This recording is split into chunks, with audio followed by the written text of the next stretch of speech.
Nah, lanjut lagi. Kemarin kita sudah bahas tentang controller. Controller simple ya. Bagaimana cara kita membuat route, kemudian kita bisa menuju ke controller yang kita inginkan gitu. Sekarang kita akan lanjut untuk membahas tentang autentikasi. Tapi sebelum kita masuk ke codingan, kita harus pahami dulu bagaimana sebuah aplikasi itu melakukan autentikasi gitu. Apalagi untuk saat ini kita akan bikin aplikasi sosial media. Kemudian kita bakal bikin SPA yang mana nanti kita akan butuh token JWT untuk autentikasi. Jadi pertama, setelah atau misalkan si user pengen mengakses sebuah controller tertentu gitu ya, atau halaman tertentu, itu kan diproteksi nih, harus login dulu. Nah, untuk login sebaiknya ketika kita melakukan autentikasi, si server harus mengembalikan 3 item atau 3 jenis data. Yang pertama adalah access token.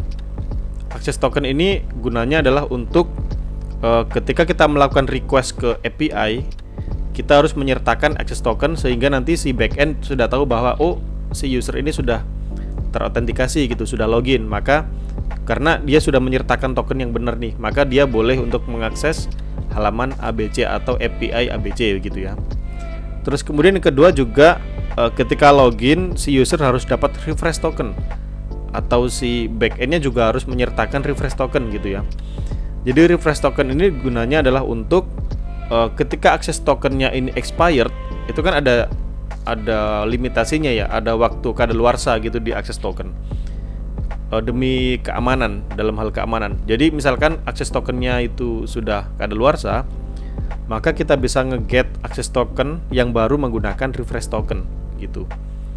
Terus kemudian yang ketiga ada expire time. Ini opsional.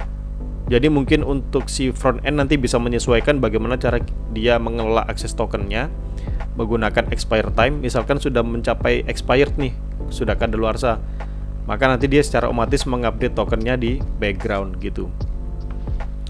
Jadi flow-nya adalah ketika si user login gitu ya, dia bakal dapat ketiga ini. Pertama, dia dapat akses token. Nah, untuk best practice akses token demi hal keamanan itu biasanya lebih baik itu lebih singkat waktunya. Misalkan 10 menit atau 15 menit gitu untuk akses token. Sedangkan untuk refresh token itu bisa dibuat agak lama, misalkan 3 hari atau seminggu misalkan. Kemudian expirednya ini juga ditentukan dengan refresh tokennya, misalkan 3 hari atau seminggu tadi. Pertanyaannya sekarang gini, misalkan akses tokennya cuma 15 menit ya. Kemudian si user menggunakan aplikasinya nih, pakai aplikasi. Terus kemudian karena sudah 15 menit, dia akhirnya logout sendiri karena akses tokennya kan sudah expired nih. Nah, apakah si user harus melakukan login lagi setiap 15 menit? Itu kan resek banget ya, nyebelin banget kalau setiap 15 menit atau mungkin 5 menit akses tokennya dia harus login lagi, 10 menit dia harus login lagi. Itu kan ngeselin ya. Nah, caranya adalah ketika si front end-nya itu mendapat kode 401 karena tokennya expired, maka dia harus memanggil atau harus mendapatkan atau mengenerate token baru menggunakan refresh token gitu. Jadi ketika si front end dapat 401 akses tokennya expired, maka dia bakal menjalankan refresh token. Dia melakukan permintaan akses token baru menggunakan token refresh ini, maka nanti dia dapat respon token yang baru gini ya. Jadi nanti dia bakal dapat token yang baru, new token. Ini nanti yang akan disimpan ke storage-nya browser, bisa melalui cookies.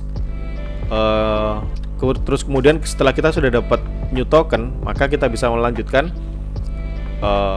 calling API-nya menggunakan token yang baru, dan begitu seterusnya.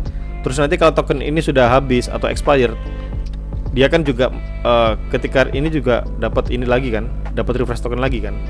Nah gini, misalkan ini expired, maka nanti kita bisa mendapatkan token baru lagi menggunakan ini gitu. Nanti dapat token baru lagi, nanti dapat 2 lagi, dapat new token sama refresh token. gitu. Jadi pakai tokennya baru lagi. Kalau misalkan expired, kita pakai ini lagi. Jadi itu secara otomatis ya. Jadi harus dipikirkan bagaimana cara kita melakukan atau meminta token yang baru menggunakan refresh token. Itu bisa dilakukan di, misalkan kalau kita pakai Axios itu bisa pakai interceptor ya. Gitu. Itu untuk sedikit informasi. Jadi itu untuk token, refresh token dan expire time. Jadi ini hal sebenarnya yang wajib itu akses token sih. Demi keamanan kita bisa pakai ketiga data ini. Kenapa akses token hanya sedikit waktunya? Misalkan cuma 5 menit atau 10 menit atau 15 menit. Misalkan begini, si user dapat token nih. Kalau misalkan tokennya itu seminggu, misalkan itu kan ada jarak hari pertama, 2, 3, 4 dan seterusnya. Selama seminggu itu kan terbuka lebar nih, akses token bisa diakses. Kemungkinan ada hacker yang menginjek JavaScript script gitu untuk mengambil akses tokennya terus kemudian dipakai di tempat mereka.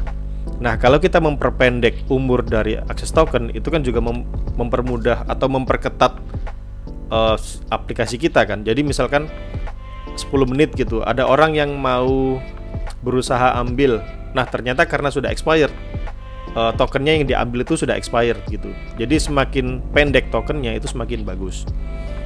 Terus kemudian kenapa refresh tokennya itu lama?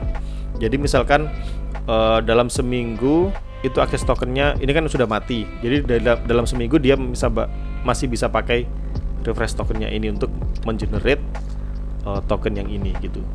Jadi itulah kenapa akses token itu dibuat sependek mungkin gitu. Jadi itu untuk video kali ini. Kita cuman membahas token, refresh token dan expire time. Nanti kita bakal coba untuk implementasikan ini di aplikasi backend kita. Selanjutnya kita akan bahas tentang storage di browser. Oke. Sekian, kita lanjut ke video berikutnya.